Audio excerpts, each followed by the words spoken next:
Ladies and gentlemen, the Granite Furniture Company, with stores in Sugar House, Murray, and Provo, presents... The Hall of Fantasy. Welcome to the Hall of Fantasy. Welcome to the series of radio dramas dedicated to the supernatural, the unusual, and the unknown. Come with me, my friends. We shall descend to the world of the unknown and forbidden, down to the depths where the veil of time is lifted and the supernatural reigns as king. Come with me and listen to the tale of Markheim.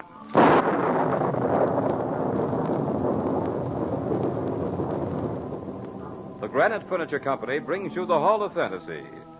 Listen now to original tales of the imagination and some of the classics of the supernatural as we take you down the corridors of the Hall of Fantasy to the mysterious realms of the unknown. These are stories of eerie and fantastic thrills brought to you by your friends at the Granite Furniture Stores.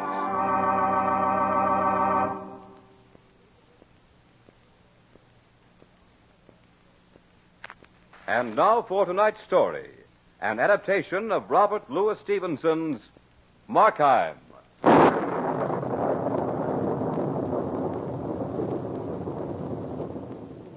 They said that Markheim's first great crime was that he had committed murder.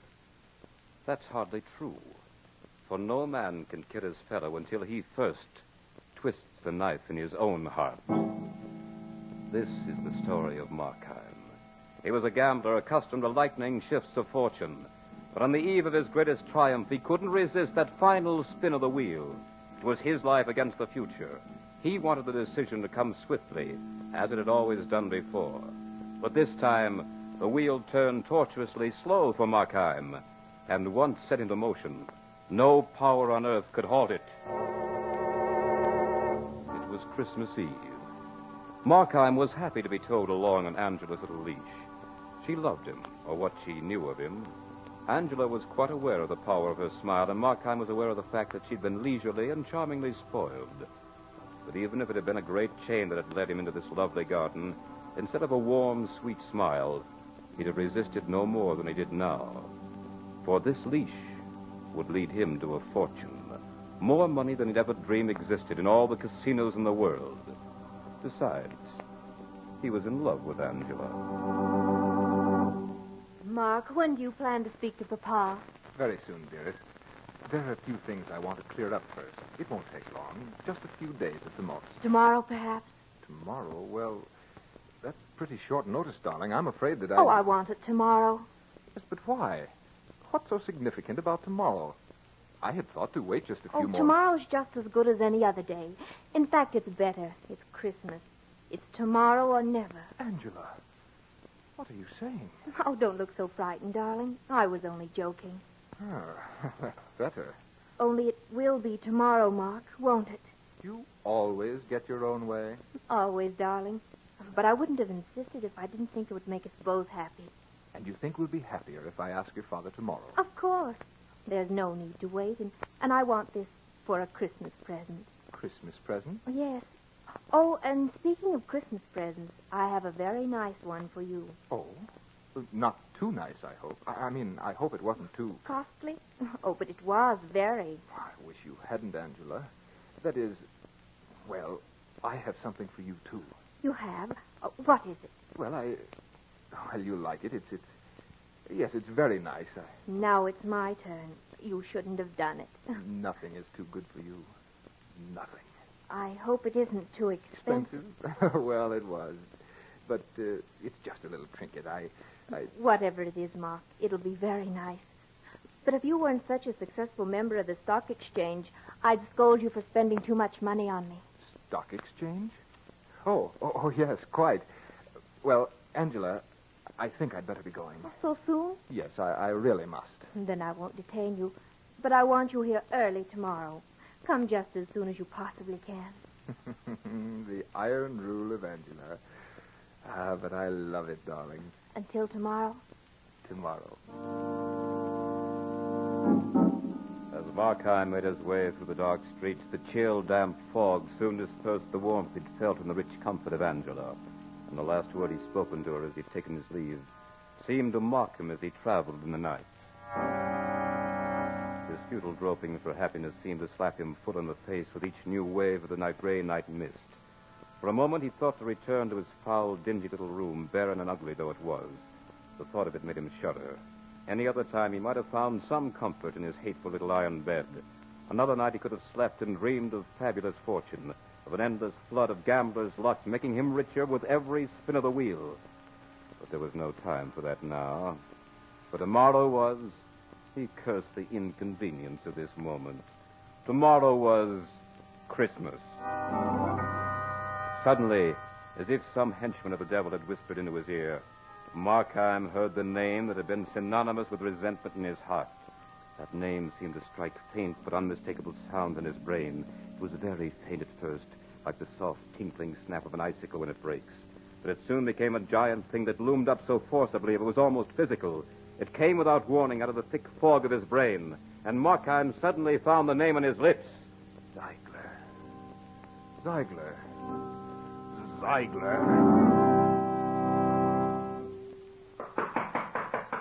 What do you want? It's you, Markheim. Let me in, Ziegler. On Christmas Eve? Can't you see I'm closed?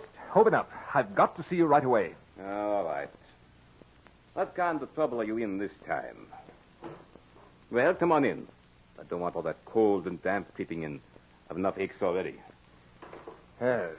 Merry Christmas. What's your errand? You do a pretty good business here, don't you, Ziegler? You didn't come to talk about my books. What did you come for? I told you the last time that I wouldn't take any more of your stolen goods. I didn't come to sell anything, Ziegler.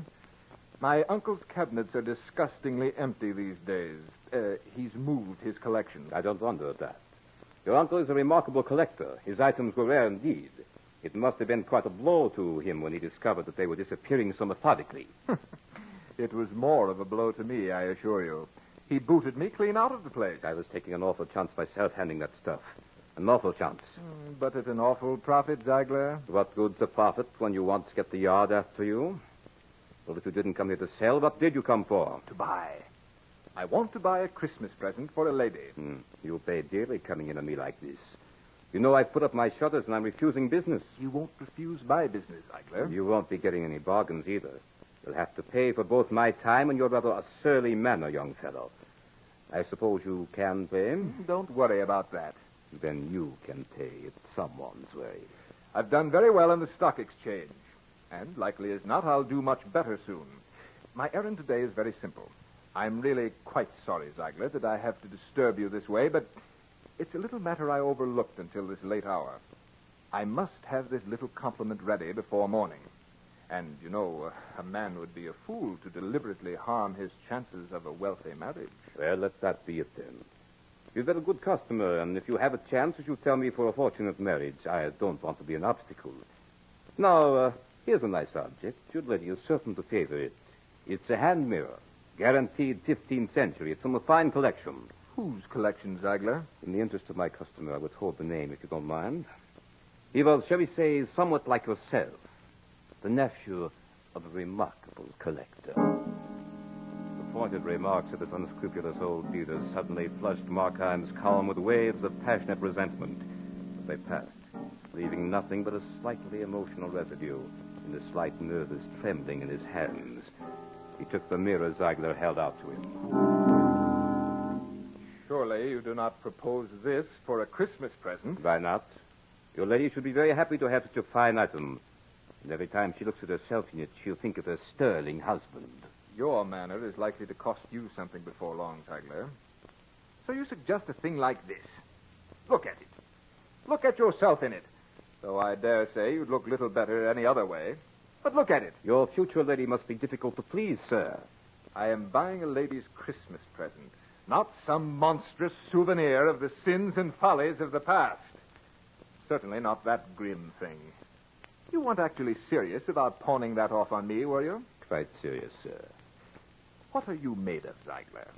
What keeps your dry old heart at work these overtime years? You certainly must have a few thoughts now and then of something beside your miserable little existence. Are you joking with me, Markheim? You'll find it on the sale price if you are. Everything about you can be found on the sale price, Ziegler. Come, what's the purpose of this talk? Christmas Eve, man. See how the world scurries by outside? They're all touched with a very warm, friendly spirit. What does your life consist of tonight but a hand for grabbing money and a safe for hoarding it? Is that all? You've drunk too much to the health of your lady, I think. Ah, then you have been in love. Tell me of those golden moments of yours, Ziegler. Tell me all about them. I have no time for such things. I have no time for this foolishness either. You take the glass or not? Yeah, but let's not be hasty. A pleasant talk, a pleasant walk. How does that go? Well, pleasant it is, Ziegler, and I must not hurry away from any pleasure, even one as doubtful as this. Each instant is a precipice, Ziegler, a very high precipice. If we hurry, we fall and dash ourselves to 1,000 meaningless pieces. Yes, if we hurry, we fall, Ziegler. Let's take our time this fine evening. Let us tear away the masks that hide us from each other. Who knows? We might even be friends. I have my books to balance tonight, Markheim. Either make your purchase, or I have to thank you to leave the shop. To be sure. There is no time for being friends, is there? Show me something else, then. Show me something else, Ziegler. There was something in Markheim's voice just then. It couldn't have been the words themselves. It was a tone or a light that flashed in his eye. But it filled the little dealer with an unexplainable terror. He'd turned and was about to climb the small ladder that would take him to a little object arched in a higher shelf, when suddenly Markheim poised a little dagger high in the air. It flashed only a fraction of a lightning bolt. This is for you, Ziegler, and a very Merry Christmas. Ziegler thrashed at the shelves like a chicken. Then he fell to the floor, and flesh seemed to telescope into flesh as he settled into a senseless little pile. Markheim stared at it through eyes that had suddenly seen too much. A single tick of the old clock seemed almost to buffet him into unconsciousness. His lips parted to speak. Must not hurry. Each instant, a precipice. Yes. Ziegler, stand up! Stand up and speak to me!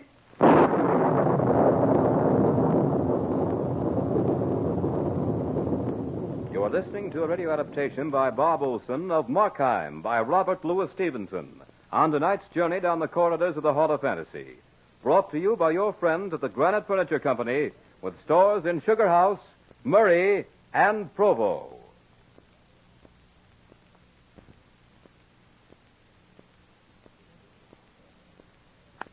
And now back to tonight's story of Markheim. Markheim the gambler wagered his life and became Markheim the murderer. In one swift blow, he'd cut himself away from any part of the world he'd known. That's why no one can tell his story now but Markheim himself. I stood there, my hand still clinging loosely to the dagger. That hand that seemed to have no relationship to the rest of my body. I looked about me.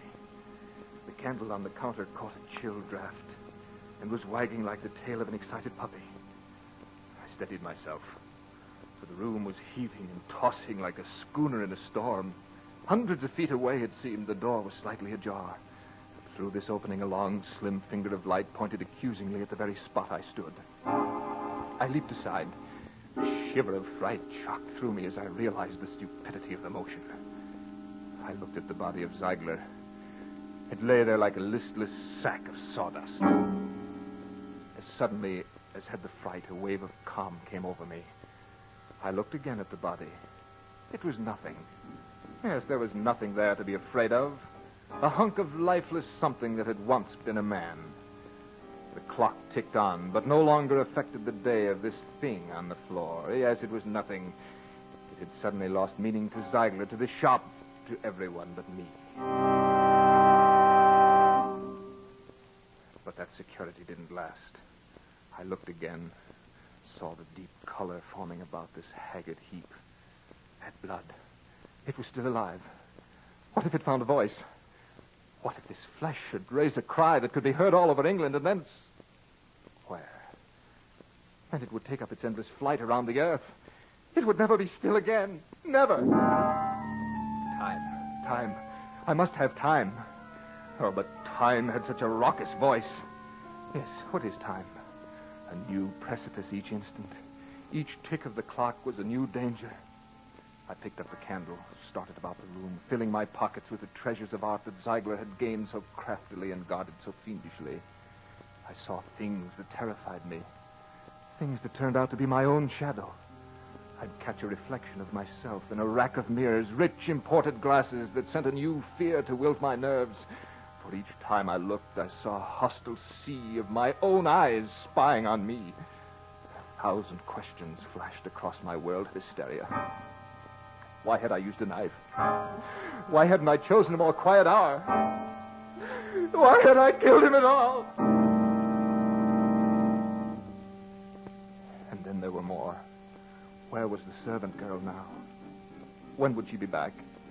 How much time did I have? Yes, how much time? When would the world know of what I had done? When would Angela know? Oh, you fool. My brain became a racetrack for nightmares. There seemed to be something terrifying about the normal as ever rhythm of the footsteps out in the street.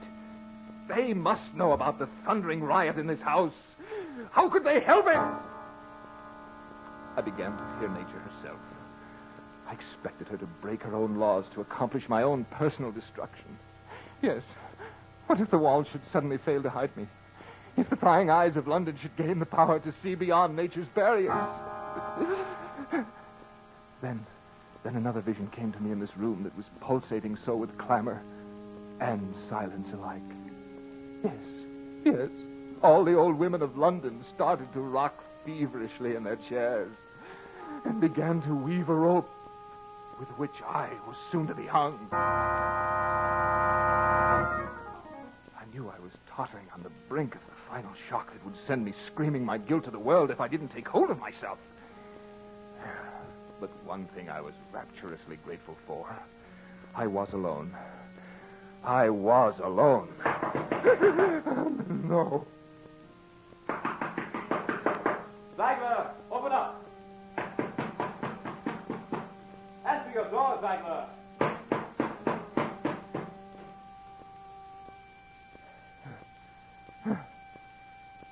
Thank heavens. He's gone.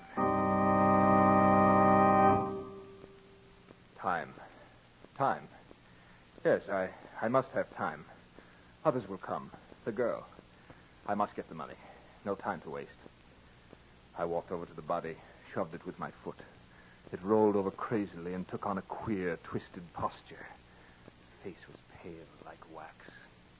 I remembered the wax museum I'd seen as a lad, and that memory robbed the scene of its grotesque quality. I took new courage. I saw myself as a boy. Yes, how horrified I'd been at those realistic reproductions of famous murders. Even the music came back to me, the monotonous chant of the calliope. The time came for me to act or run, but I didn't run.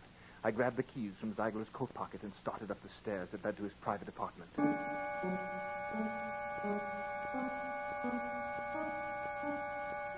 There were 24 steps and 24 separate torches that led to the drawing room where I knew I'd find the safe. As I walked, I seemed to hear the echo of another footstep coming from behind me. Now I was at the top. I pulled open the door, entered, and bolted it behind me. The sense that I was not alone in this house was about to drive me mad. I longed to be in my shoddy little room, away from the eyes that were constantly dancing about in this house. Every man who walked became an avenger and sought stealthily for some scrap of evidence that would curse me forever. I thought of Angela, not long, just the length of a breath or so, but I heard her voice in hollow mockery. Tomorrow or never, Ma. Tomorrow or never. Yes. She said she was only joking. She thought she was only joking. I was before the safe. The finale of this little drama. I fumbled with the keys. There must have been 50 in all. And again, the rush of time began to make me tremble with uncontrollable anxiety. Time. If I ran out of time, this nightmare could have no meaning at all. I shot a glance at the door. Nothing stirred. Yes, I was satisfied that I must be alone. It was quiet here. Even my heart began to slow down a little. Another sound broke the stillness. It came from the nearby church.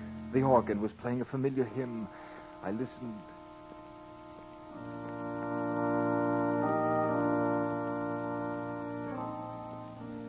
Then I heard it.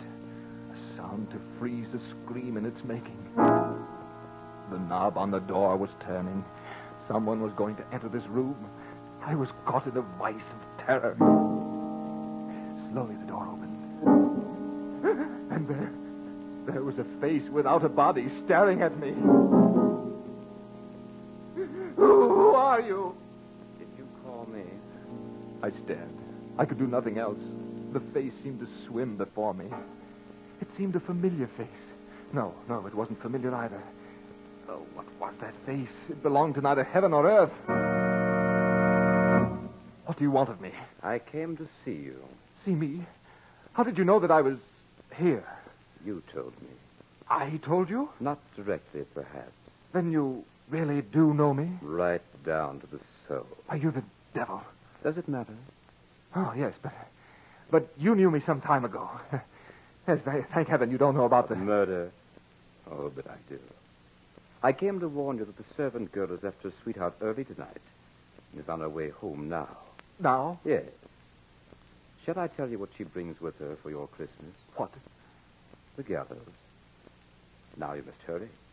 Shall I tell you where to find the money? For what price? It's a Christmas gift. What are you going to do with me? You know that I'm really not evil. I had no heart for these things. Yours will probably be a deathbed repentance. I have no concern with that. I'm interested in you only as long as you are alive. But why do you do this at all? Can't you see that my hands are red? Don't you realize that I've murdered the little dealer? Yes. Then why do you stop with me? Because your name is Markheim. Yes. My name is Markheim. You know that I'm made up of evil and of good. You'll see that they don't destroy the good to avenge the evil. You will help me, won't you? This money you're about to take, how will you use it? On the stock exchange. That's where you've already lost thousands. Yes, but this time I have a sure thing. You will lose again, Markheim. You know. I do. But I'll save out half. You will lose that, too. Oh, if that happens, if I do lose again, what next? Yes, I'll start over with Angela. You have lived for 36 years, Markheim. 15 years ago, you would have shuddered at the thought of stealing. 3 years ago, the name of murder would have made you ill. Who knows, Markheim, what you might embrace in the next 5 years? But I still have good in me. Tell me, have you grown any better at all in the past few years? I can remember when I was a boy. Yes. I still love the things that I loved then. But are you better than you were then? No. And you still want me to help you get the money? Remember 3 years ago, Markheim, weren't you seen in a little chapel? Yes, I was there. I meant to go back. And didn't you raise your voice louder than the others in the hymn? Yes, but... Where are you going? We part company here. Time has run out. That's the maid, you see. The maid. What shall I do? Why not do what you did with the dealer? Here's your last great danger. One more swift blow, and you can finish at your leisure. Don't go. Don't leave me. He's gone. My last great danger. Yes. There is nothing left to do but... I took the little dagger from my coat pocket and crept down the stairs. 24 steps to... where? Tomorrow or never, Ma. Tomorrow or never. I can do it quickly. I'll tell her old Ziegler is ill. Yes, now don't crack a smile, Markheim. Whatever you do, don't overact. But curse the thing that made me lose all this precious time with talk. Yes, too late now, though. Much too late. Too late. There's no more time for you, Markheim. You again. Who are you, anyway? The door, Markheim. Here's your chance. Open the door. First, tell me who you are. Don't you know? Don't you know, really? No, I don't. My name is Markheim. No. Then you're... Door, Markheim. Answer the door. Hello. Is Mr. Ziegler in? Are you the maid? Yes. Then you'd better go for the police. I've just murdered your master. So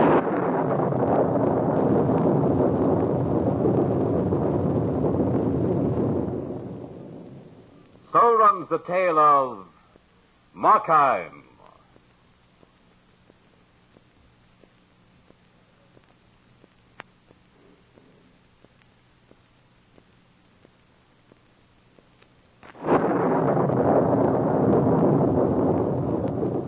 Remember to join us next week at a new time for another journey down the corridors of the Hall of Fantasy.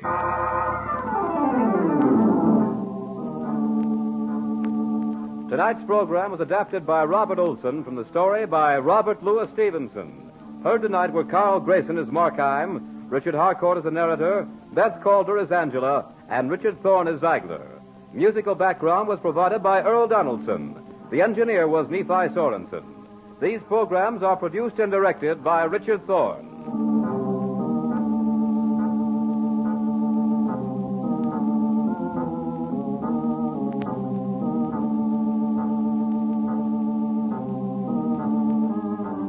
Remember, be with us again next Sunday night on Kall at a new time, just 1 hour later at 9:30 p.m., when the Granite Furniture Stores in Sugar House, Murray and Provo will take you on another journey down the corridors of the Hall of Fantasy.